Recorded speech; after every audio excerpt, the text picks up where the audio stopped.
Hi everyone, and welcome to our webinar.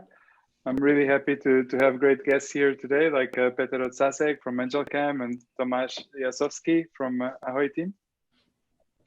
Maybe a quick introduction first to Lighthouse Ventures. Lighthouse, we are an early stage VC fund and accelerator based in Prague, in Czech Republic. We invest in startups in terms of ticket size, anything from 50 to 700,000 euros. We've done 13 investments so far during the last year.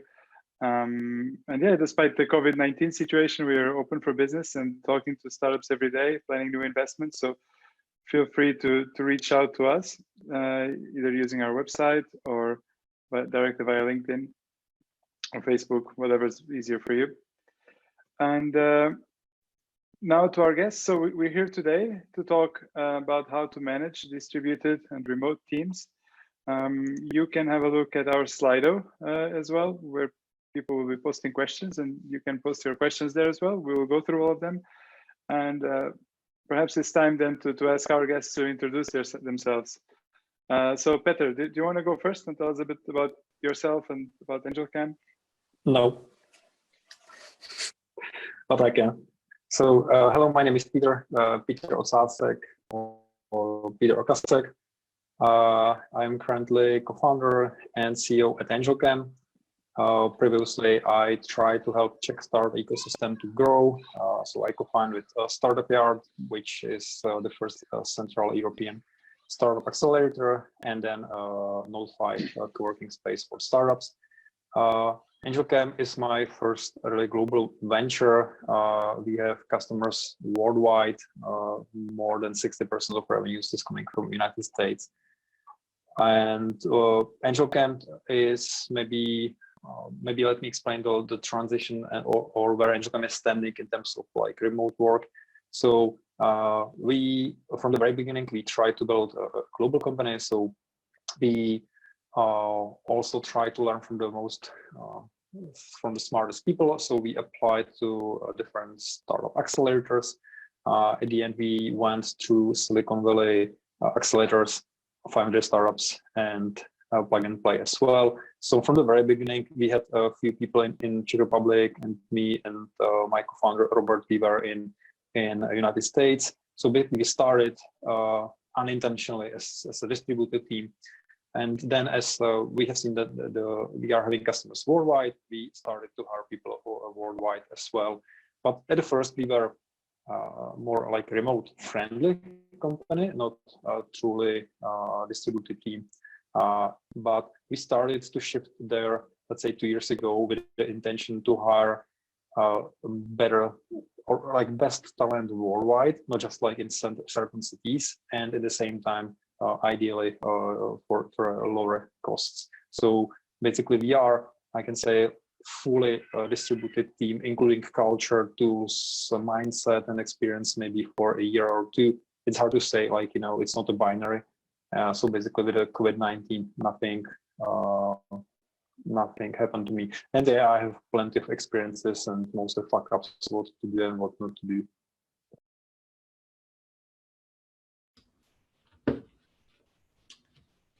Joao, you're muted. Bad mistake. Tomas, do you want to tell us a little bit about yourself and your experience with distributed teams, with remote work and AhoyTeam? Yeah, totally. Hi, Thomas here, founder of AhoyTeam, which is a employee workflow automation platform focused on distributed and remote companies. Sounded less like a commercial. We basically automate manual processes for a manager across different teams and companies and help them be more effective and delivering, automation to save time and money in different sides of a company and the team.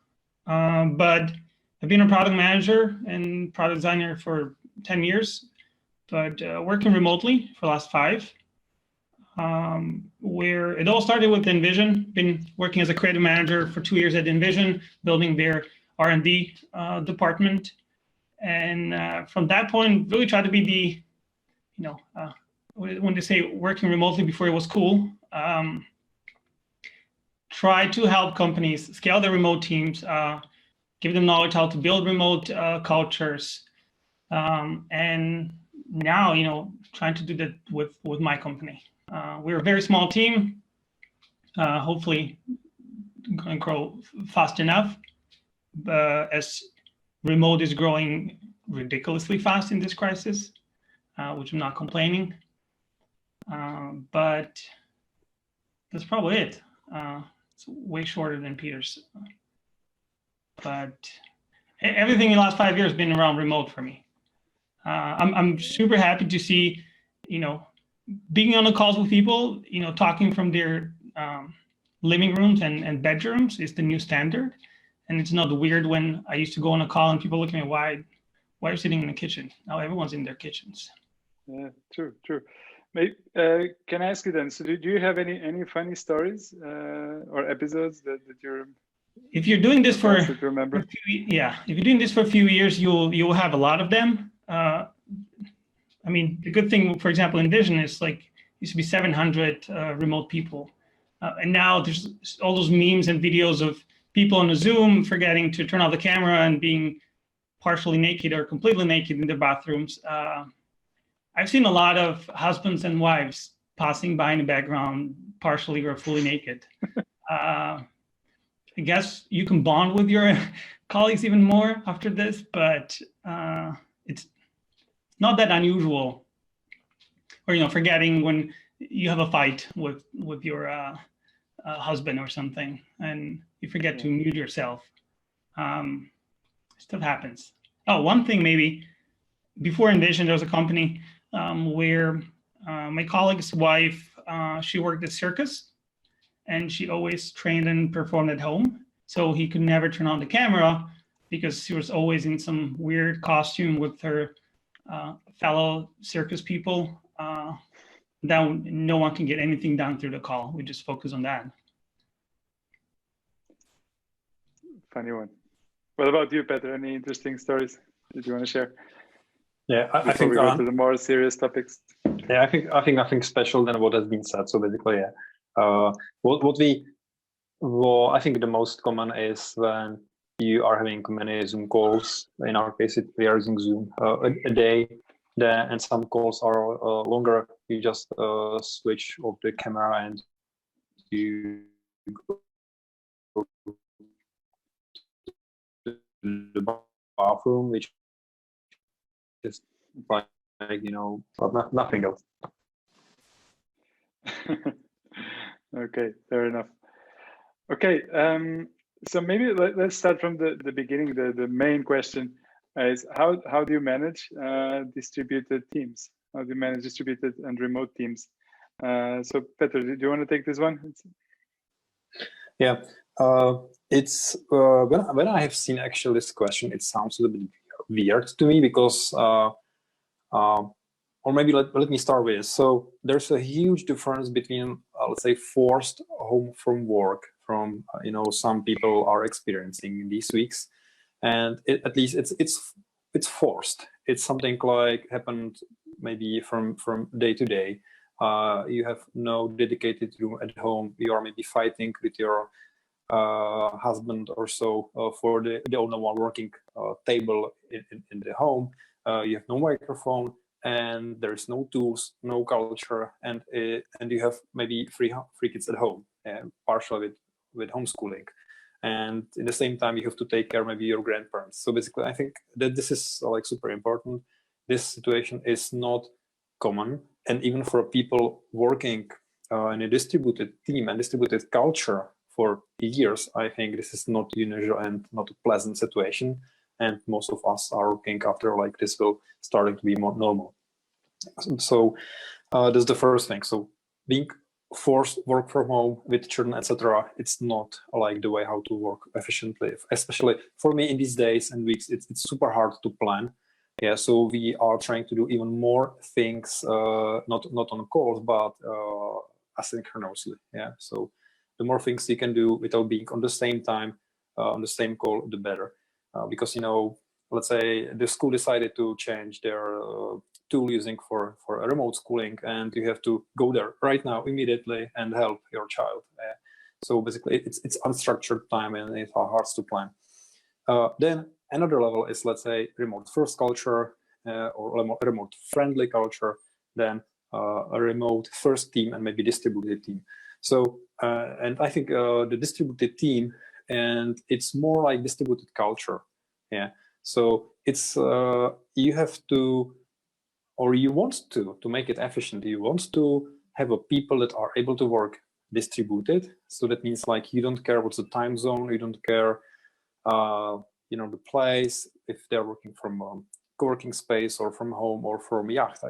You just want things to happen, and you want them to understand what has to be achieved. You want them to feel the trust, to make a decision and not wait for others, especially if others are in different time zones. So basically, I think what you want to do sooner or later, and this transition can take even years if you have a team which is not from the beginning like having remote culture, because culture change take years. Sometimes it's even hard to change it like for 180 degrees. So I think what you want to do is not to manage people, and that's the key to be efficient from my perspective, working like remotely long term.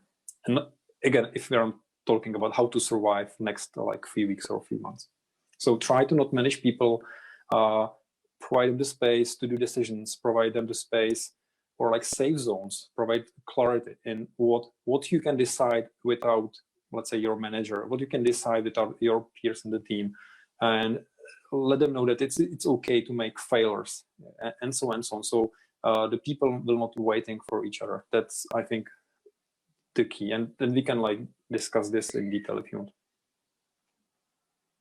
Tomas, from your side, yeah, just a few. One thing that Peter said very well, and that's really connected to accountability. And, that's just meaningful when it's tied to the employee's own declaration of work, meaning, you cannot tell people how much work and when to do it when you're remote, because then you're just a slave driver. It's really giving the autonomy to, things need to be delivered, things need to be done, but it's not like it used to be in the office, or there's no micromanagement and stuff like that. But there was a great tweet like 2 days ago. Someone said that been remote for 15 years and I've been never so close to burnout like now. So, if we work remote for quite a while, this is not normal. How everyone's switching to remote, this is not the standard how we worked before. It's more like handling the crisis in a remote way.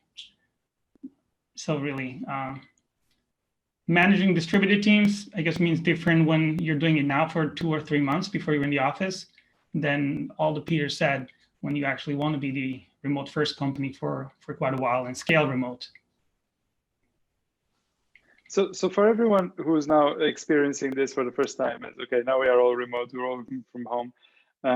For you guys that have experience in remote first companies, what are the advantages and disadvantages from your point of view of having that remote first culture? Like, you mean in general or in these special times?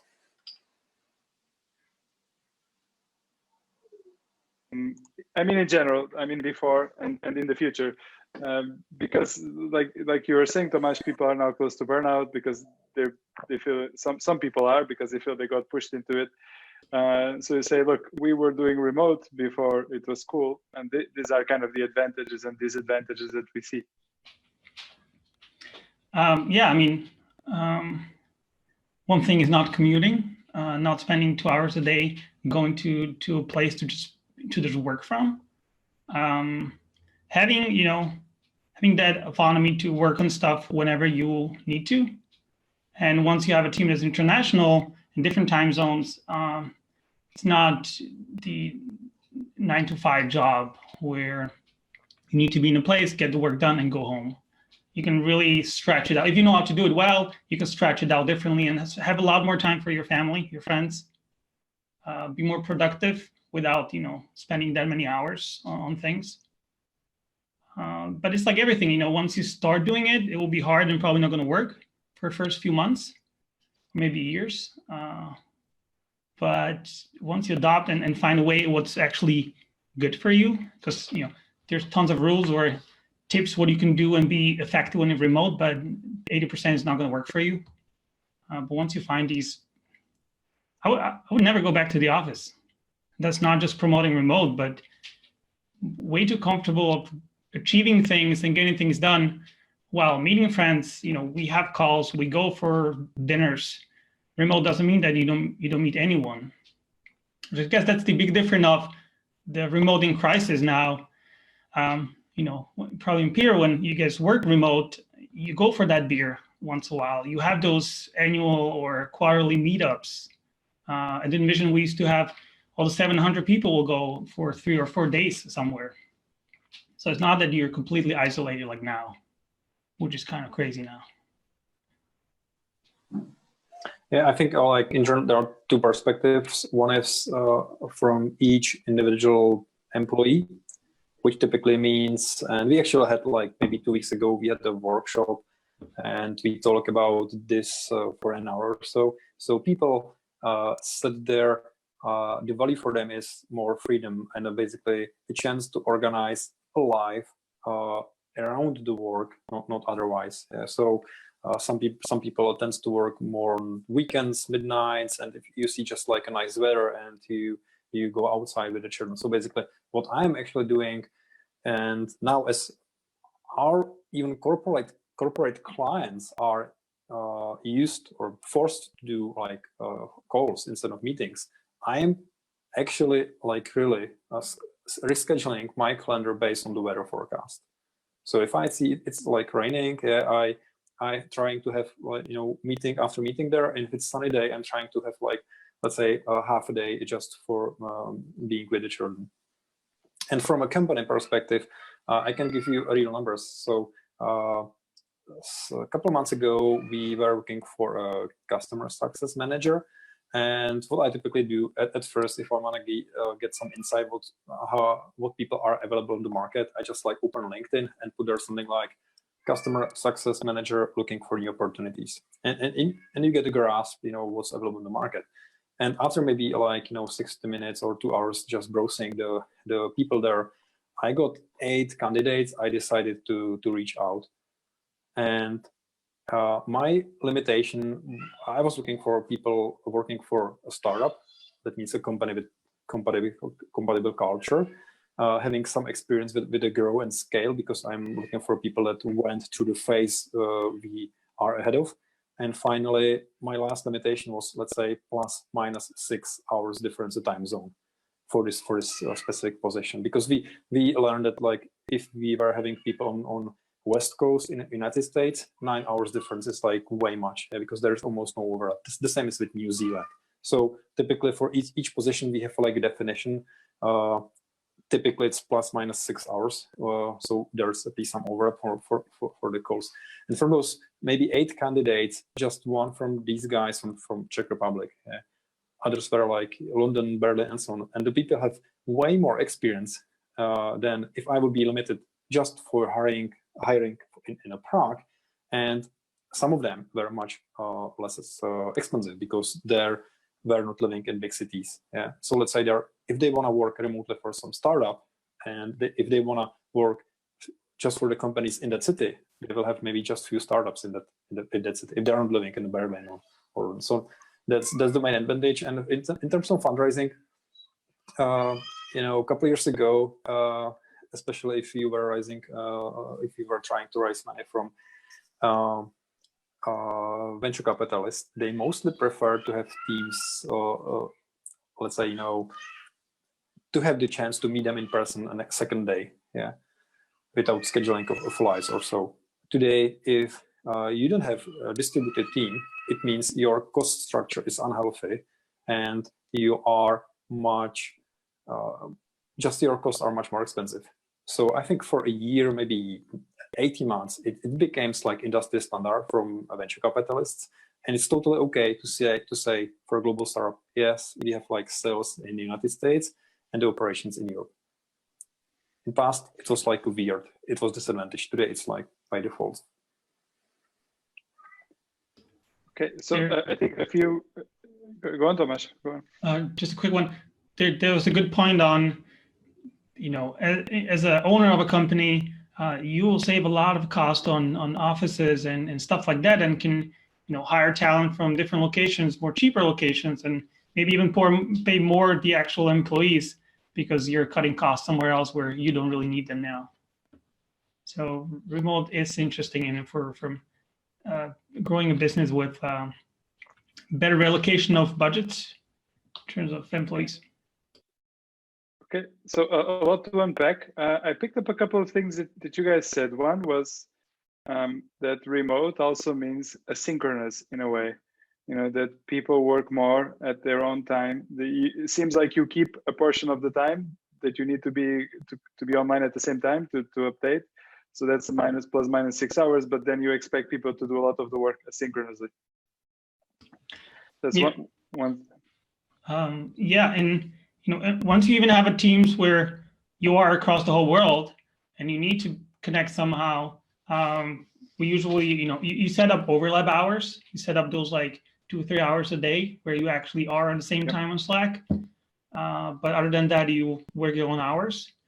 Once you have a bigger company, it's pretty important to actually have teams being paired in, not super crazy time zones. Happened to us before where when I was a PM, we had a designer in Australia and a designer on West Coast in States, and me being in Europe, there's like half an hour overlap. That would drive you crazy. That's just whatever you can try is not going to be healthy. Okay. So another point that came up now from what Peter said is the ability to hire anywhere, but you might be able to have access to UK or US talent without paying the kind of prices you would pay if you would be hiring in San Francisco or in London, because maybe they don't live in such an expensive place. They live in a small place in the middle of nowhere. Cost of life is a lot cheaper, but they still want to work for a cool startup and do cool projects. Peter, that's you've seen that, right? That's what you were mentioning. Yeah, this is what I meant, because if you have young people, they tend, most of them, to live in a big city for a couple of years. Many of them don't want to be there for their whole life, and when they're starting to think, okay, I have to buy a flat or house, and the prices are just ridiculous. If I want to start a family, they want to move out from the big city, and typically the only thing they have to be there is their job. So if you provide them a chance to work, for a good company, to learn and so on, and they would like to be part of that, and they are willing to get much lower salary. Cool. So that actually it's a good step over to the next question. So how to hire remotely? How to hire without actually meeting the people in person? What to be careful with? What to watch out for? What's your process with the interviews, the contracts, etc.? I mean, even when you hire to your office, a lot of those things you already do online. You do through emails. You get the DocuSign to sign other documents. When some of the interviewers are already in Zooms. So I don't think it's that much of a difference hiring from, to the office and not. You can see personality of a person even over Zoom when they turn on the camera. It's, there's things you cannot fake. And I don't know. I mean, I never thought that's that different. For me, what's way too different is the actual onboarding of the employee and not the hiring process. But Peter's probably hiring more now. I think what we learned in general in hiring is we just can't afford to hire people and teach them anything. We are expecting from them that they will teach us. Yeah. So it's much easier for us to hire people from companies that are already remote friendly. Give me a second. That's one of those weird moments. Thank you. Yeah. And what I want to say. Yeah, so I think it's great for a startup if you want to grow fast to hire people that were working remotely for some time already, yeah, because they can bring their own experience and they aren't spending the time. So that's my like biggest advice, yeah. Especially if you are trying to shift your culture there, definitely hire people from remote first teams.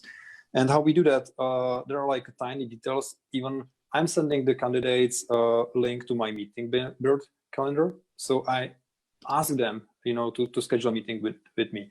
I'm asking them to send Zoom invitation as well. Yeah. I'm checking like if their video and sound quality is okay. So this is like the details how we can find people that are being familiar with how to work remotely. And we are trying to do some actual work. Yeah. So try it before you make it. So typically what we are doing, we are doing even like, let's say 2 days working all together or something like that.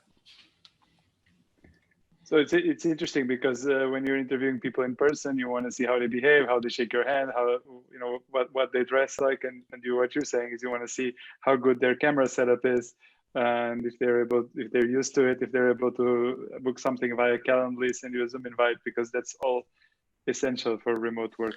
And one more thing, I think again, remote work is basically something you can do with basically the same setup as before. You're just like meeting people online instead of in person. But I think like if you want to get the most of it, you don't want to work remotely. You want to work. You want to have remote culture or distributed culture. And if you want to have distributed culture, that means like if you want to have people not having Zoom calls from morning to evening, and if you want to have people working independently in their own times, morning, evening, and so on, you need to have writing culture. Yeah. So one of the things we are doing, we are asking every candidate to create a letter. It's like typically one pager, asking them, hey, give me your introduction.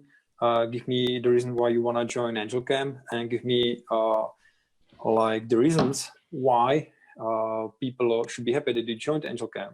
What do you think is your most important value, and how you want to help us to move forward in a year or two? So basically, it's something like welcome letter. And again, even from that, you can see like, can people use Google Drive, or will they send you like something in Word? Yeah. Can people use formatting, or they are just using a bold text? They are structured text, etc. So writing culture is, I can even say, fucking important, yeah, for everything if you want to have remote culture. And if you have people that can't write, yeah, if they're writing like long stuff, unstructured, yeah, people will be bored reading the text, and there will not be a lot of clarity. So they will have to go back with the questions, which could happen a day later. And again, everything's starting to be super slow. So writing culture is, I think, one of the key, together with the trust and accountability. Tomas, any thoughts on this? Not much. I mean, I think Peter said it all. There's a lot. You're looking at a lot of different things in those people than normally in the office.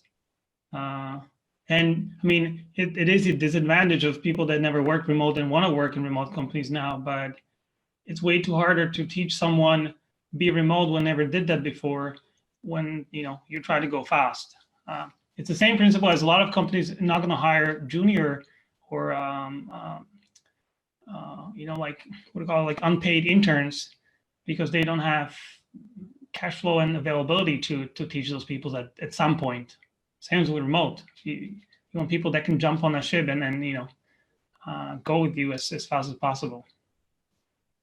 I have actually one more thing. So there's a question from Matej, and the question is, what do you think about micromanagement in the home office? Are you guys using some time tracking apps, or do you prefer to trust your teams and focus on the outcomes? And again, I think we are back to that question. So I have seen even like companies demanding tools which are like, it's the app you are forced to install to your computer, and it's something like eye tracking, and it's tracking the time if you're actually like watching your computer and having opened the app you have to have. And I think if you have something like that, if you're even thinking about like that, that doesn't mean like your culture is broken. and the remote or distributed is just showing that your culture is broken. So that's the first thing you should fix. Yeah. So you want to have people. You want to have the trust. You don't know where they are. You don't know what time they are working, how much they are working. You just wanna have people that they will deliver what they are committed to. And if there are some like blockers, they will in advance say, hey, this is my blockers. I need a help. Yeah. So again, you need to have people that can say, I fucked it up. I need help. This is my lessons learned, and so on. So, and one more interesting thing connected to that, it's expectation. So one of the things we experience if we were hiring people not familiar with like remote culture, they even like created some unofficial Slack channel, which was called something like, I don't remember the name, but people basically were providing their excuses. Hey, tomorrow, installer will come to my house, so I will not be at home. And like 2 days from now, I have to do X, Y, Z. And people has been used to provide excuses to their previous like manager. And it was hard to explain like, hey, I don't care. Yeah. What I care is if what you are responsible to do, if that will happen at the time. And if you want to tell me what you are doing, it's nice. But at the very beginning, many people, especially Americans, they are used to report excuses. Yeah. So, and you have to balance how to explain that basically you don't care, not what they are doing, but there's no need to provide excuses. There's just need to deliver the outcome. And it comes, for example, if it's Slack, yeah, Slack is probably most commonly used to for remote teams. And on Slack, there are those like statuses, yeah, I'm available and so on. And even by default, these statuses are designed wrong, yeah, because what you want to hear is to provide expectation to others when they can expect the answer. Yeah, you don't want to tell them like, I'm traveling, I'm in a car, I'm like on vacation. That's what they don't want to know. What they want to know is like when I will get my answer. So it's totally okay to provide them like status, like, hey, I will be probably offline for next few days. Call me if that's urgent. And it doesn't matter whether you just wanna, be on a beach or on vacation or focus on an important project. So again, it's about outcome and expectations.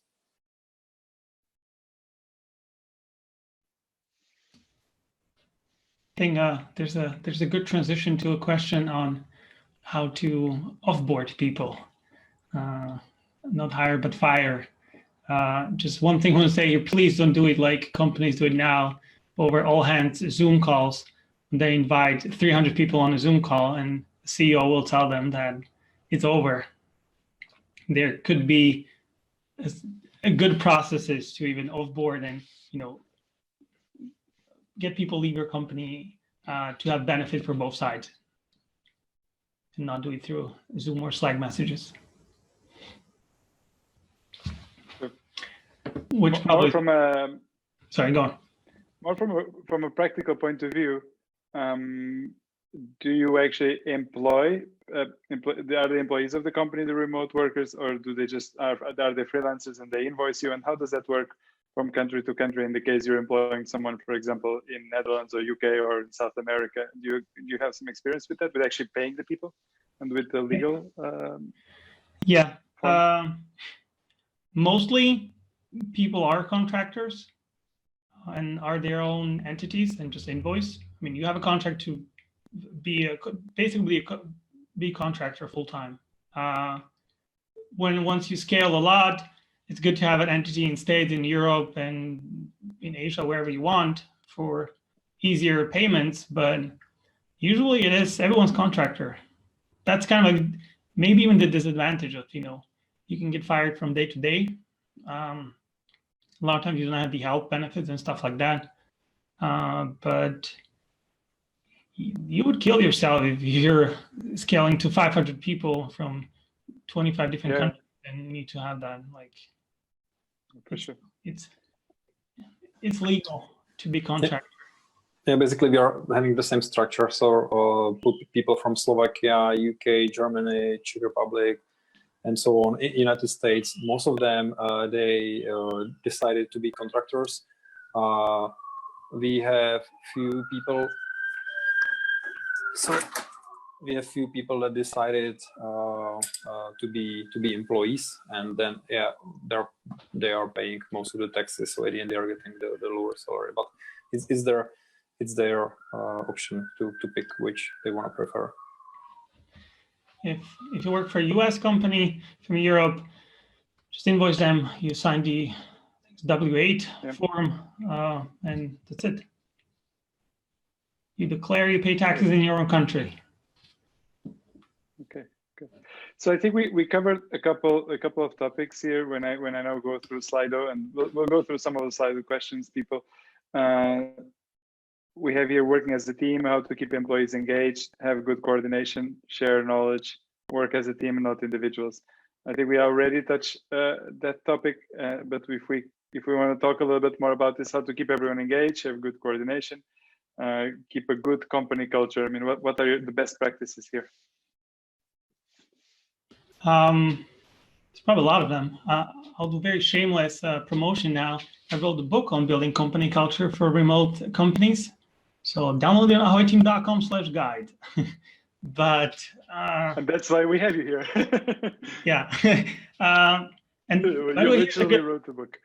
There's a good point here on company culture in office company and office-based company and remote, is where a lot of those social activities and bonding and keeping people engaged happen naturally across the day in the kitchen and stuff like that. In remote, you need to be more specific about them and actually schedule stuff like that, and have that virtual happy hours on Fridays, have a team building on Wednesday night to play some games together, or have like a challenges on, weekly challenge posts where you work from today, or what did you cook this weekend or something. Really be intentional about building the culture instead of thinking that it will happen naturally, because it's not going to do. And there's a lot of small things, like, things like you would not think really to do in the office, and even, praising and saying thank you and telling everyone how someone helped you in a team publicly. It's super important, which normally in the office you're probably not going to do. But on the other side, keeping a good culture and not toxic, giving feedback and comments that are not super pleasant, do it one-on-ones. And the other thing, we all use Slack or Microsoft Teams for day-to-day conversations, right? And to have a pretty toxic company culture is once you start doing private channels, once you have separate conversations outside of your teams, outside of management, and really create those like small groups of people that just talk to each other and talk shit about something else. So being really transparent across the team from each level is pretty important for remote to have a healthy culture. That's my 2 cents to this. More is in the book. Yeah, I can see like a lot of specific questions here, but maybe I would like to zoom out a little bit. So at first, every company is different, in different stage. If, for example, if you are in building a product or validating product market fit, you need to be much more creative. So basically, and the creativity is something that's easier to be done, like when you're meeting people, doesn't matter if it's online or offline. Or if you are like in scaling, the positions have described job position or responsibility, and you hire a guy, you give him like a job description, you give him some targets, documentation, whatever else, some knowledge on internet, and you're just expecting to repeat what works. So for example, stage matters. Then you have different people. Yeah, some of them maybe worked remote, some of them no. And if you have people that never worked remote and in past few weeks they have been forced to work from home, they will probably like do a little bit of pushback on this, and they're looking for the moment this will end up. So at first, like, be yourself, and try to feel how this is working from the company. And the next word I want to emphasize here is process. Yeah. So what we are doing, for example, if we have something like sprints, it's for all the company, It's typically 6 or 8 weeks long sprint. And at the end of sprint, and it's not that typical like development sprint, but it's like some topic we would like to move as the company forward. That's one of the things, by the way, which is helping to keep everyone organized. Pick one thing which we will shift a little bit. And after the sprint, we are doing a retrospective, and we have like 3 buckets. Everyone has the option to say what they want to keep the same way as it is, what they want to stop doing, and what they want to keep doing. Yeah. So basically, everyone knows that if there is some urgent shit going around, they can just raise up the hand, Slack everyone on the message. We can stop running the company. We can do some major changes. If it's just minor thing, we learn the team just write these things down, and every 6 or 8 weeks we will go through all the feedback. Yeah. So basically, people know that every 6 or 8 weeks we are shifting a little bit, what's not working, and so on, and giving the people maybe like a transparency or the feeling of the safety.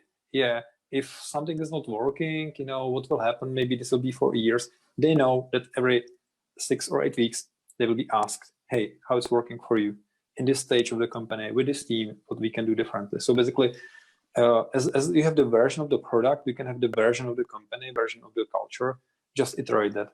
So have one owner. It could be CEO, it could be HR, it could be head of remote, whatever. Have someone who just organize these retrospectives and try to move forward.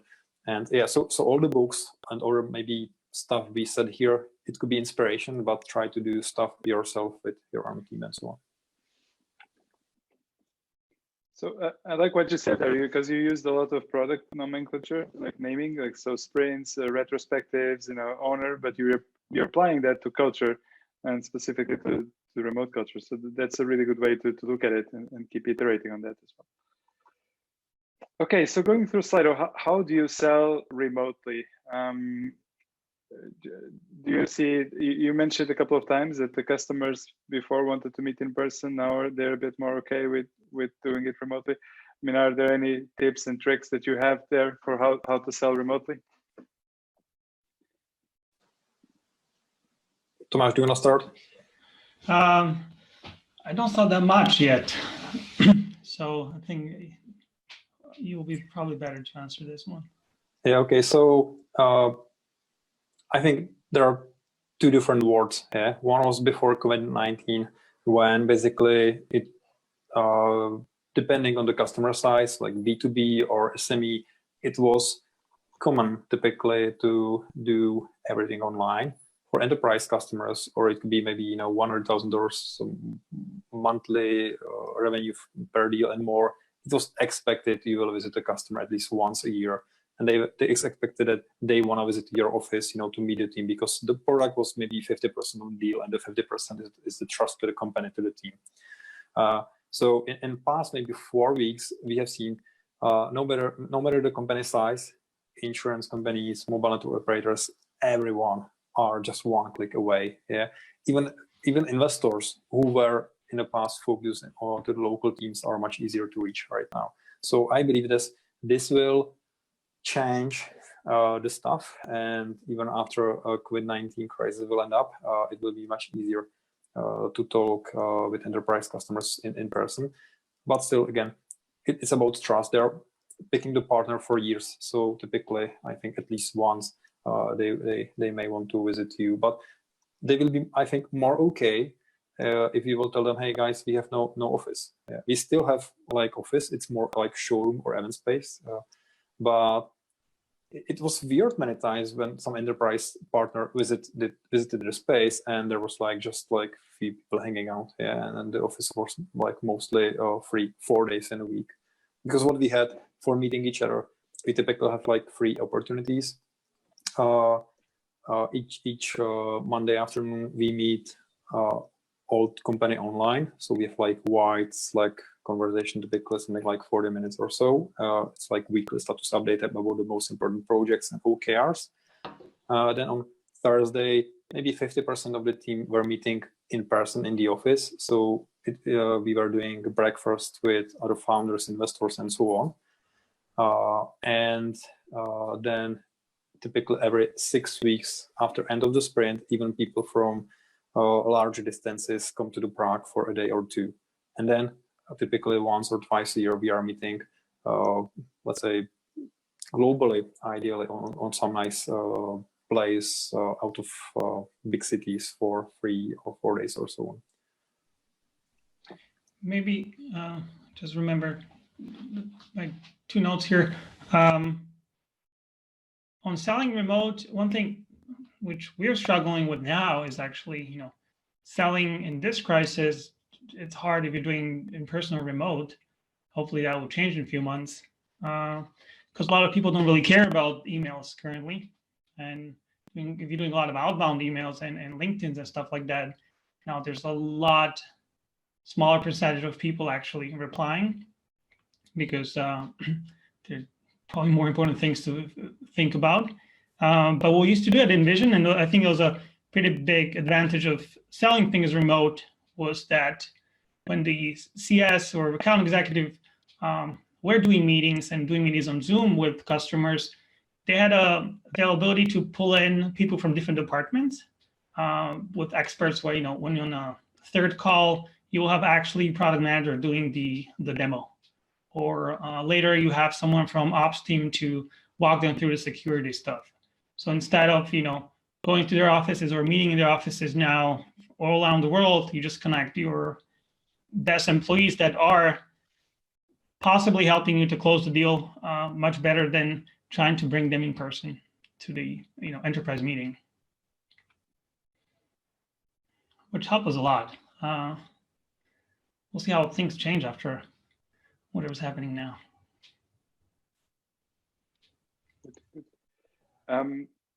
Do you consider trust to be more fragile in distributed teams when you compare it with traditional teams?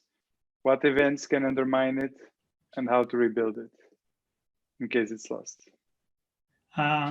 Question. It's definitely, that's a good question. Trust is definitely way more important, I believe, than it is in the office, and that the trust is connected to have more autonomy and responsibility. But I guess it's also easier to lose that trust. It's a very interesting question. You need to find different ways how to build trust. It's not more about maybe bonding in the kitchen, but it's more the actions and stuff you do and work on. You're responsible. You deliver when you said, you are on time on calls and all of that. So maybe even smaller things and details can make people trust you more than they were in the office. But if you don't trust your employees, don't work remotely. That's just not going to work for you. Then you are that slave driver. Unfortunately, you can't be micromanaging. You can't be like, oh, I don't trust that they're not on the computer because they're not replying on Slack for half an hour, or I haven't seen anyone moving in Jira or something. Yeah, I think my answer would be yes and no.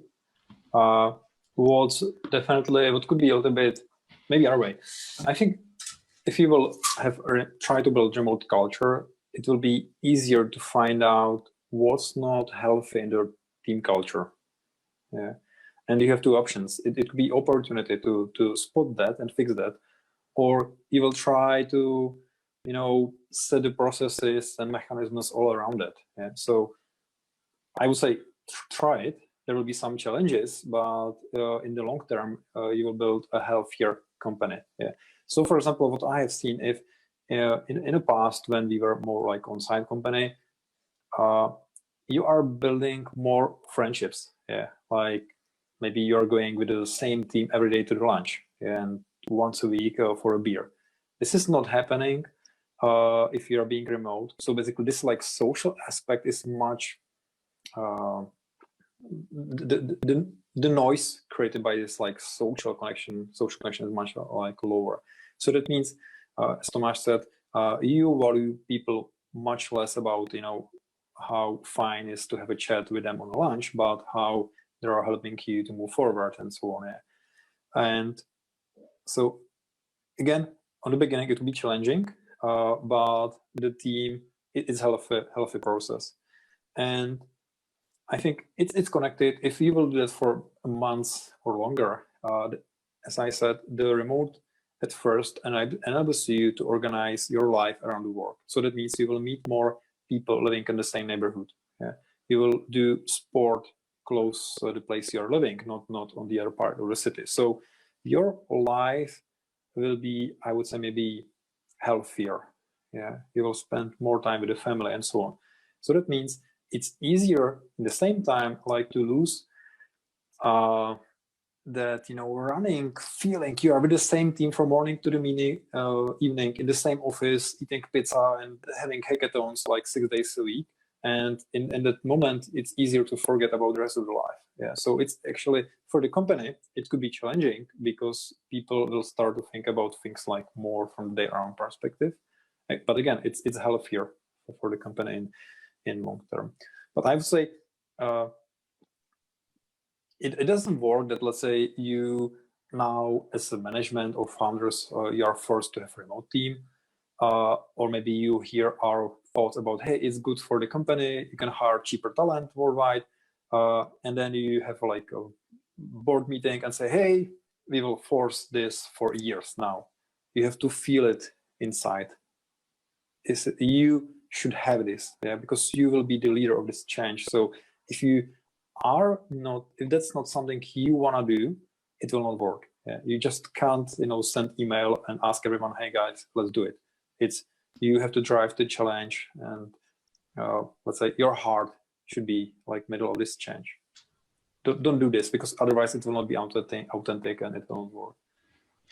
There's because of what's happening around us now, there's a bright side on it when you're forced to be remote, and it's kind of an interesting opportunity for companies to learn to be productive and happy in a different environment than an office environment, because you would probably not do it if you were not forced to do it.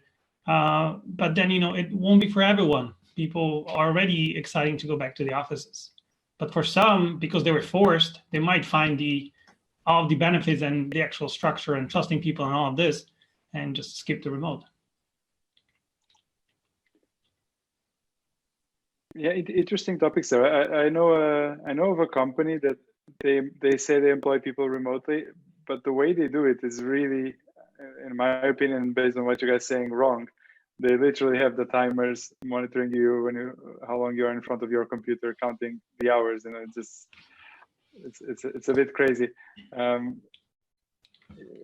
I appreciate what you guys are saying, that it's much better to just focus on deliverables, focus on give people independency to make their own decisions, and just judge them based on the results, and not on how long they sit in front of the computer. One thing just to mention here, last one, was that it's not easy to trust people like that and switch to remote. And I used to freak out when I started in Envision, where people disappear for 3 hours during the day. There's like they need to walk, they need to chill with their dog. I was like, no, that's not. You need to sit down and work. But then you figure out after half a year they actually deliver more because they're happier. But this isn't.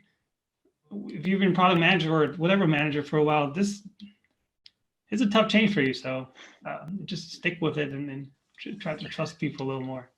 Yeah. By the way, what's helping us and even startups I'm in touch with, it's OKRs or some similar like management framework, which basically forces you. Typically, it's partially top down, partially bottom up framework where you're trying to get on the same page with people. Hey, this is the objective of this team or the company. And typically unhealthy teams, they even struggle with setting up the objectives, because typically like everything has been on measuring activities, how many emails you will send or how many comments you will make and so on. So that's maybe the first step I would recommend to anyone if you want to move to the culture based on trust and accountability.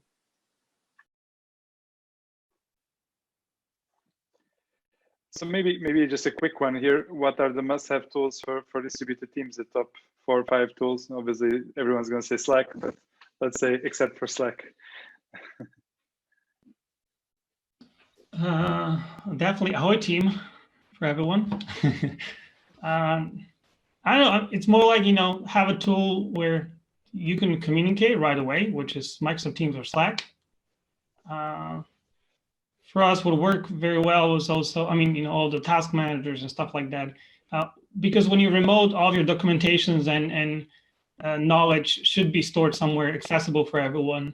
And now with tools like Notion or even the Confluence connected directly to Jira, it's super easy for employees to find everything once you have it well set up. But one tool I wanted to mention, and I've been talking about them for 5 years, tool called Bonusly.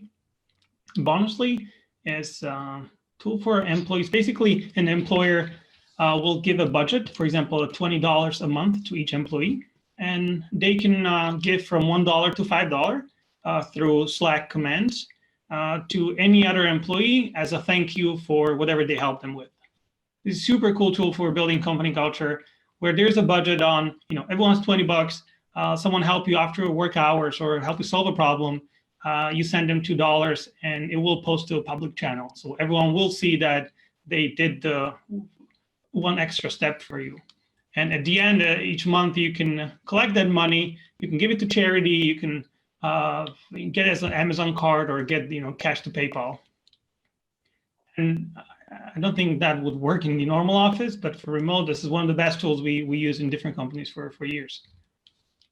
What's the name of the tool again? The tool is called Bonusly, like bonus.ly. Nice. I wish I had a referral code or something. Yeah, like for us, it's like in past I've seen many prices to Microsoft Teams, but I have no experience with that.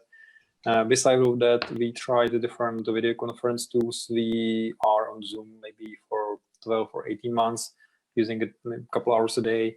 There are two reasons. First, it seems like it's a company-wide industry standard. So it seems like most of the companies on the market are used to use Zoom. And a great advantage of this is not just this like virtual backgrounds, which is like if you're working from different places is a great thing. But if you have like really, if you have people working from different countries and even traveling, which is the advantage of many of our customers, of our employees are doing. So let's say once or twice a year, they are moving to different location for a few months. Yeah, so they have, let's say, 2 weeks of like a vacation being most offline, and then maybe 6 weeks of like working remotely from some co-working space on the other side of the planet. So if you are people traveling, and even I do a lot of calls from driving a car, then Zoom has a great advantage in it has car mode for the mobile devices, and there's a chance that if your connection really sucks, you can just jump in to the call using a cellular phone. So basically, everyone has like full HD video, great sound, and you just use a local SIM card, and the overall quality is still great. And beside of that, of course, it's some, let's say, maybe management system. It could be Basecamp. We are using Bright, for example. It probably doesn't matter, but it's the way how to keep everyone synchronized about what has to be done, who is the owner, what's the deadline, what's waiting for what, and so on. So there's no need to ask instantly, hey, is someone like taking care about this? So having, again, transparency and responsibility and some system around that. So I think it's less about the tools, it's more about the process. So for example, when I discuss this topic with guys from Product Board, it's one of those Czech startups, partially American, partially in Europe. I had a couple of ideas from that, and the one we implemented and works well, it works great, is daily updates channel. So basically, we are asking everyone to think every evening, typically for a few minutes, hey, is there something important that happened in past 24 hours? Maximum 5 points. And basically, that's one of two mandatory channels we have on Slack. The others, it's just like, you can read it, but you can ignore it.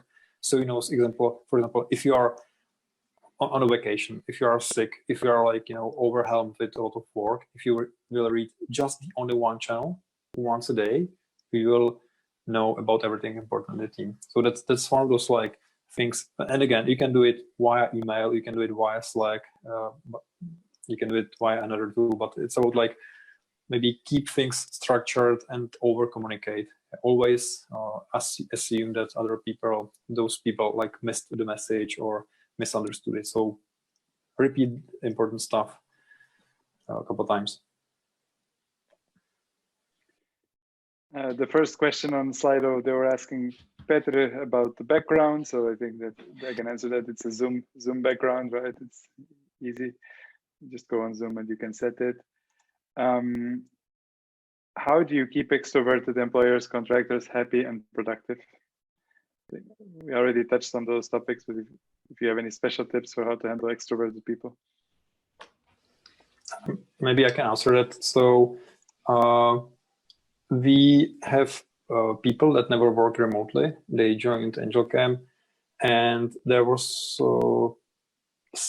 maybe, I don't know, once, twice, 3 times per week they're going to the office.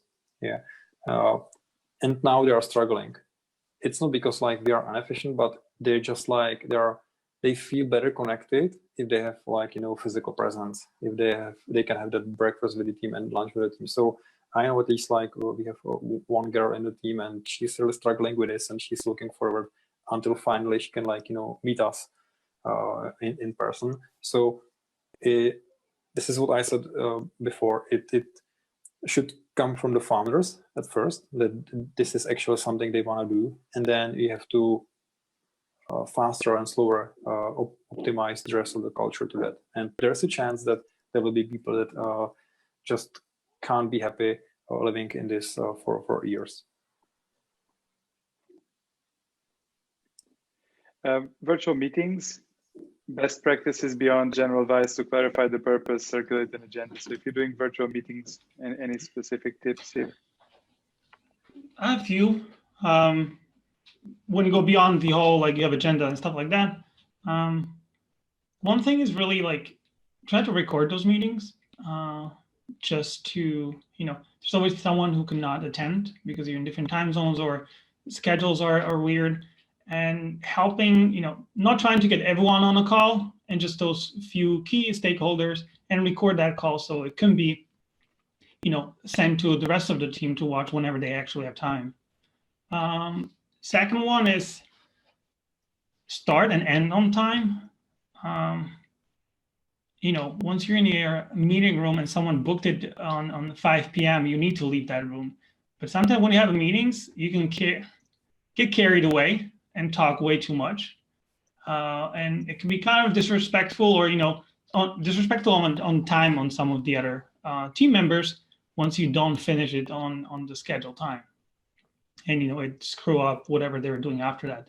Or feel like, the worst thing is saying in a meeting, oh, I need to leave. I was asking why. But if you ended on time, everyone will leave at the same time without this weird, phases of why do people leave. But then once you have calls where, you have more people and you do all hands or weekly, have a facilitator, have someone who actually controls the call, and it's almost like when you have this webinar now, you have someone who knows the agenda, who knows how to move forward when there's topics that, for example, need to be figured out and will take longer. You will do it offline. You will do it on Slack. And that's probably it for me. And turn on your camera. Yeah, that's, by the way, important.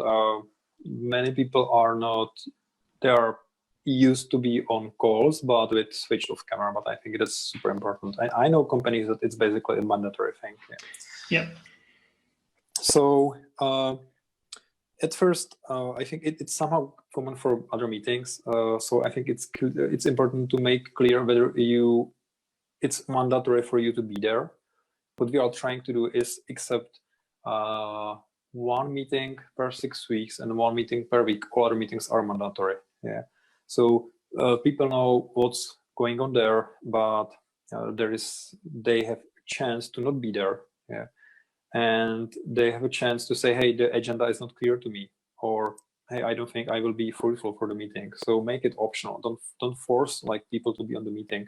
So basically, and if you want to provide people clarity, hey, this is like why you are being invited to the meeting, and this is the outcome of the meeting. Yeah. So even like have a clarity in the naming, not just like, you know, update on most important maybe deals, but let's say it could be objective, closing 3 deals this month, for example.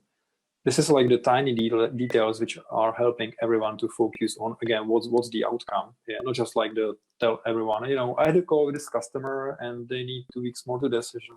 But again, it's connected. It should be connected to the outcome.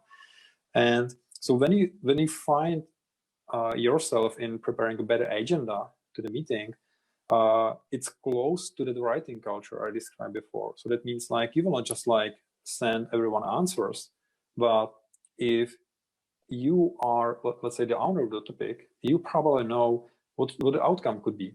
Yeah, let's say you can have a meeting about, okay, let's optimize, or maybe let's have new agreements on how we are using the Slack. And it would be like, you know, maybe endless discussion, brainstorming. So, or you can say, hey, this is my proposal. And you can send it like 2 days, 5 days in advance. And basically, first, you will find out the meetings are much more efficient because people will have a chance to think about it and came with specific questions. And so you're making not just like shorter meetings, but you're making better decisions. And next stage is you're sending the agenda in advance. You are saying you are sending your proposal, and you will see that people will start to decline the meeting and just reply, hey, I agree, go on. So basically, I think in general, try to avoid having meetings. I know it's 1 click away, and you know sometimes it's just easier to work with someone in pair on the topic. Yeah, but try to have that writing culture. Try to send a proposal and just send guys, hey, for next 2 days, I'm collecting the feedback, and if I've got no feedback, I will go with this option, for example. So again, there is no need for you waiting for others. You know, I'm waiting for the CEO, but he's busy, so I don't know when if I can go with his decision. Provide him a freedom to decide whether he will find time, maybe next 2 days, to reply you. If not, again, you basically are somehow provided the green light. And finally, if you are presenting something on Zoom, jump in there twice. Yeah, once from the computer to see everyone, and second with the iPad or so. So you can use a pencil and you can write that as a whiteboard. Yeah. So just don't talk, but use like graphical things. In the office, you would use whiteboard as well, or flip charts, or use it in Zoom, for example, and align expectations. Yeah. So the most common thing when you are starting with this is you're saying, hey guys, can everyone hear me? And you have people maybe on different, like, you know, what's that word, like pages and so, and you can't see everyone. So you should ask specific questions like, hey guys, if there is anyone who can't hear me, just let me know, or send me a text message, to try to be specific. Yeah. And the same is with the questions. Align the expectations. If you're presenting some topic, tell anyone, hey, for example, if there's any question, just interrupt me immediately, or write down your questions and we will have a Q&A session at the end, or send the questions to the chat and I will go through them. Yeah. Align the expectations so everyone knows what's expecting and how that will work. Even say like, hey guys, if you think it's not fruitful, this is the free agenda we will go through. The first one is for everyone. The rest is more like technical. If you don't think you are the one, just leave, and even don't interrupt. Just press the leave button. One thing I thought about here is connecting to previous question on the tools. What it used to be a phrase a long time ago when someone said, "Why did we have a meeting? This can be done by email." Now, more common is say, while we have a Zoom call, this can be done by Loom. There's a tool called loom.com, which is super easy tool to, do the demo of whatever product, whatever you want to show your team very easily and quickly, and just share it and have a conversation over the video there instead of getting everyone that Zoom. And I think now it's actually free.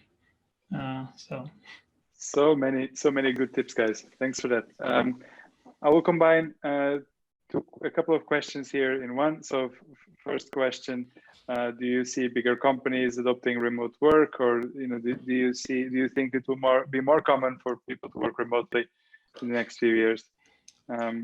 I think yes. Do you guys want to give your view on that as well? Both bigger companies and if it will be more common?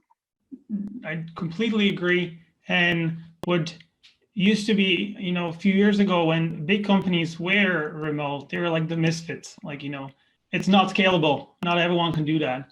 But now, remote's been here for a while, and you have companies with 1,000 employees being completely remote. And when, now people are forced to do it, and there's more knowledge shared about remote and how to do it, definitely will be applicable. And I think even bigger companies will because what does remote mean? It just is it remote first, or you're just distributed. It definitely will be applied to corporations with 5,000 employees. And in terms of employees, now a lot of people will get the taste of remote and probably would want to have remote jobs later on. Some of them not. I have friends who are freaking out after a week at home, and they can't wait to go back. Maybe Dex, go on, Peter. Yeah, one more thing. I think it will definitely be more often. But as I said, some people are just forced to do this with the children at home. So it will be maybe hard to explain them that this is not how this typically works. But I think if we have typically founders here on the call, then I would understand this as the opportunity. I have never get so many unsolicited resumes right now to my mailbox on LinkedIn. Yeah. There is tons of spreadsheets using Google Drive where people are just putting their LinkedIn and saying, hey, I'm without a job. So if you can afford to hire now or anytime soon, do it. There's much more talent in the market. It's much cheaper, and people are willing to start to work remote. So that's the opportunity for the founders. Combining another question here, if you're working from home, how do you ensure work-life balance for your employees, for yourselves, in terms of space, IT issues, kids? Someone was asking here, Pedro, any tips for the newcomers in the forced remote work part? So you guys that are a bit more experienced in it, do you have any tips for newcomers and for ensuring the good work-life balance when you're working from home? Definitely, yeah. First one, even from the employer, it's your responsibility to make sure your employees have everything they need for working from home. Even from details like monitors, good chairs, headphones and cameras and stuff like that. It really is about you, send a SurveyMonkey or some form to fill it in and send those things to your employees. And the other thing is, in remoting the crisis, where the work from home for a lot of people, when they're forced to do it, they live in small apartments. They will be working from kitchens, and they'll have laundry next to them. Just making sure to tell everyone that's okay, that this is temporarily, and unfortunately you will probably need to get used to this for a while, but not freaking out and be emotionally stressed out that I don't have a nice table and office like you guys have at home. But once you switch and want to be remote for longer, it really is about the employer giving you as much resources and as much help to set it up, which you're already saving for not paying for the office. So that's where you can send that money. Yeah, I can say I think the most crucial thing is quality of the connectivity. So for example, at least me, I'm working from different places, typically for some days on place A, for some weeks on place B, and so on. So I'm traveling a lot, and you never know what connection will be there. And even if you are not doing that and living from home, many ISPs are struggling right now with the quality of the internet, because people are watching Netflix and other video sites. So for me, for example, what works is I have basically a computer. If everything works, I'm using computer, but mostly I'm using my iPad. First, it works on battery much longer, and second, it has built-in SIM card. Yeah, so I have a data plan. For example, this call I'm doing on LTE, so it's much like easier to rely on LTE than on a different strange Wi-Fi networks. And if you have like good connectivity and even like this cheap microphone you get with the phone, then everything works. And finally, I think it's about setting expectation again with other people you're living in the home or flat. So tell them, hey, guys, for next 60 minutes I have the call, but it's just with my colleagues. If there is something like if my wife needs with the kids, just interrupt me or say, hey, no, I have webinar. There will be like 10 million people like this evening, so please try to not interrupt me. And again, tell them what you're expecting from them. Okay. Good tips. Last couple of questions. What about cultural differences between Americans and Europeans? Are there many? How to handle them? Americans versus Europeans. We all the same and equal, right? This is also kind of important point here is for remote, it's way more important to be respectful on different religions, culture, races, locations, whatever you do, because you don't meet each other in person, and it's easy to slip over when you send a Slack message and it might sound rude, or you might not respect their religion or something. And even with the cultural differences, this is similar to, I had so many fun stories with Americans and Slovak and Czech people. Is for Slovaks and Czech, when we translate our humor to English, a lot of times it sounds very rude. And a lot of jokes we have, and we try to translate it word to word, and it just doesn't make sense, or it's like really like the pub humor. And in States, being more conservative and more culturally appropriate, this can backfire so many times. But once you know that you're talking to your team in Prague, and you know that there's the things that they will say, they don't mean it, or they sound rude, but it's just because our English is not our first language. Knowing those things will really help you to not maybe misjudge someone in your team, and don't trust them, or don't make friends. Yeah, so to summarize, we had maybe 6 Americans in total in AngelCam, and in general, my learning is they are much more careful about what they are saying in person or in written, so that they typically, even if you're like younger and you try to be friend with them, they still consider you, hey, you're the manager, you can say me, hey, you're fired, and you have no job from next day. Yeah, so basically they are much more, I'm not sure if the respectful is the right word, but careful about what to say. So at the end, it's much harder to get direct feedback from them. And again, it doesn't matter whether it's like done through writing or in person. It also kind of connected to the fact that in States, for ages, employers and managers were careful, because like every employee who get fired, they're suing their companies, and suing your employer here is not that common for like being too rude when they're firing me and stuff like that. Plus, generally, Europeans are very bad at small talk. So you're on talk with Americans, we say hi and go straight to what we need to discuss. We don't know how to do 10 minutes of talking about weather, kids, and stuff like that, every day.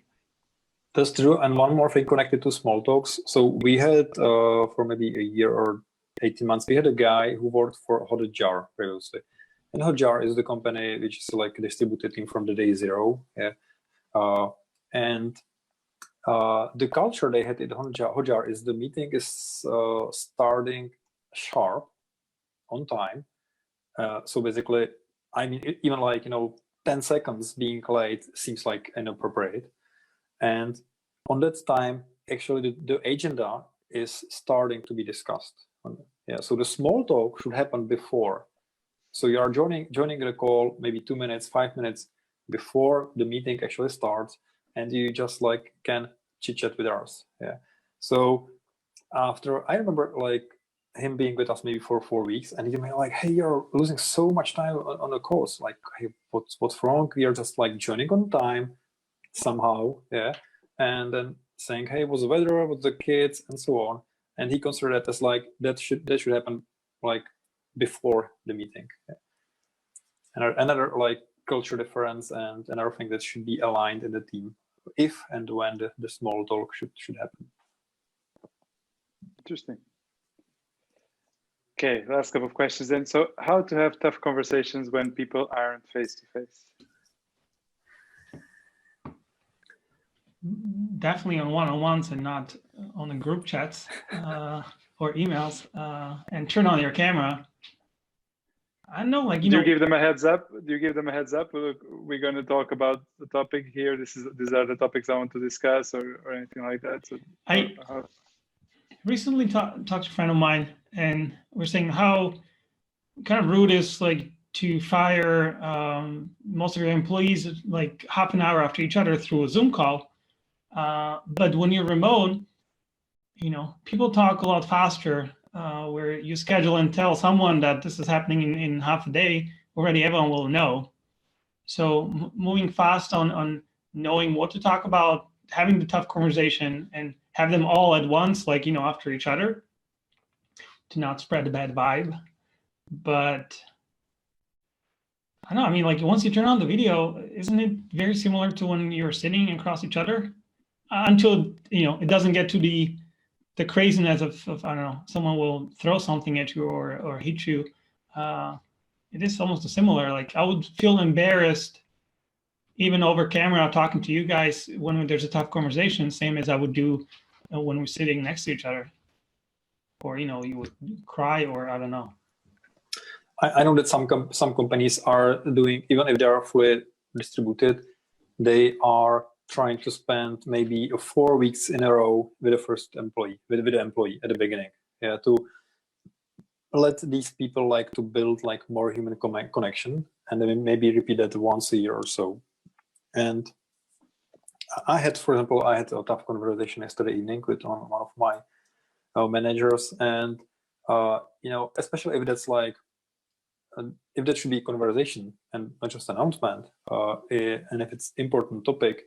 What I'm trying to avoid is like, you know, have a call without having a clarity what will be the call about, because then you just like say, you know, hey, this is what's happening, and you're expecting some like, you know, let's say ideally great question, quality question. Yeah. So what I'm doing is I'm sending everything in written in advance and saying, hey, I'd like to talk about this, let's say tomorrow in detail, or and actually it forced me to summarize stuff, yeah, and think about it much better.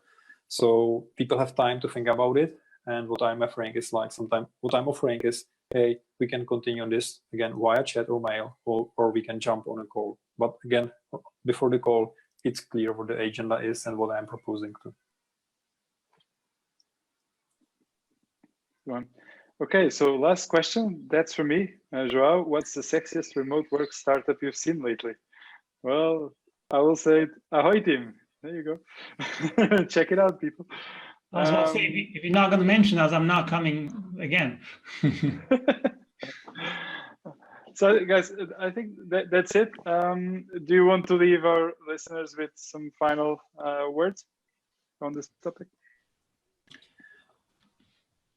Go on. Okay, I can say there is so many content regarding remote work, even like Basecamp, open source their book on this topic. But in general, if you're ever considering this, again, I would say it's better to say distributed culture or remote culture than remote work. I think there's never been a better time than now. So consider that opportunity if you feel it inside that it could be the path for you, and try to get most of of this thing. So it's good timing. Try to do it. There's a lot of resources, and try to not explore everything yourself. So if you can, this is, by the way, what I have done. I have basically hired as advisor the guy who was with a completely remote team for 4 years, or maybe even for more companies. So basically, he helped me with a lot of ideas, and try to hire people from the teams that are remote only. So try to hire people that are smarter than you. I'll just add one thing. Because us as Ahoy, we're focused on helping companies to transition to be remote and helping with their processes.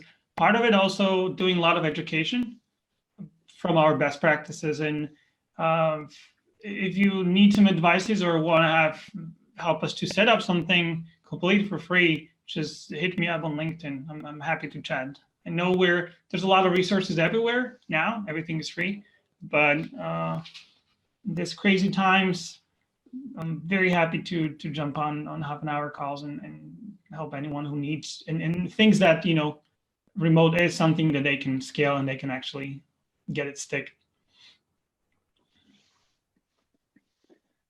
That's a nice offer, Tomas. Thanks. I'll start charging later.